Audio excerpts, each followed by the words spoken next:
This is the Bike Master ring compressor. It's designed to help prevent damage to your piston rings when you install your piston into your cylinder, and it's especially helpful with 4-stroke pistons.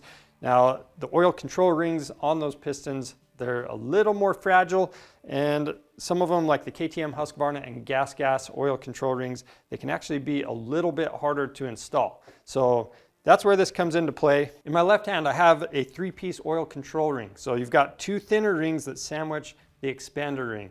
The thing is, with the thinner rings, they're actually pretty easy to damage if you don't get those pressed in all the way when you're installing the piston into the cylinder. So that's why you would want to be using that ring compressor. Now, in my right hand, I have an oil ring that's off of KTM. So these are much more difficult to install correctly if you don't use a piston ring compressor, and I wouldn't even recommend trying it without one. So you've got the 2 thinner rings, they're built into one piece, and the expander actually sits inside of there. So that's going to make it much more difficult to compress by hand. To use the ring compressor, you're going to install the piston into the cylinder before you ever bring the cylinder over to the bike. So at the bench, what you're going to do is get your rings installed on your piston if they're not already, and then you're going to want to make sure everything's lubed up. To get the ring compressor to fit over the piston, simply press down on the lever to get it to expand. Then you want to set the compressor over the piston. You're going to use the provided tool, and you're going to turn this clockwise to tighten down the tool and compress the rings on the piston. And you can feel, as soon as it gets snug, that's good enough. You don't need to be cranking on this.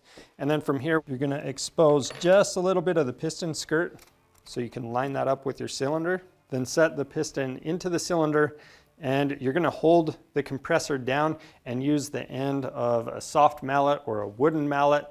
You're going to use that handle and hit the piston in with one tap. If it stops, don't keep hitting it. You're going to have to start over and reset everything. But if you've done everything correctly, it should slide right in. And that's how easy it is to use this ring compressor. We just rebuilt a CRF 450R, and having the piston in the cylinder was a lot easier because we used the studs that go through the cylinder to help hold everything in place while we pushed the wrist pin through and installed our circlip. So that was really nice.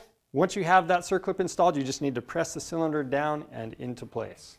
In most cases, this is going to be easier than fighting the rings at your bike and can help prevent damage. So check your manual and see if this is going to work for you.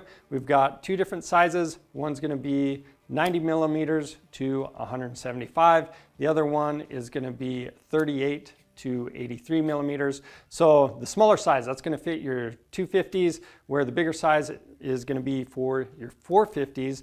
We also even use this on a 690. So there's a lot of versatility in there. Just make sure you get the correct one for your piston, and you can pick one of these up on our site. Now, that's it for the Bike Master piston ring compressor. If you have any questions, leave those down in the comments below. Give us a thumbs up if you like this video, and subscribe to our channel. I'm Charles with Rocky Mountain ATV MC. Thanks for watching.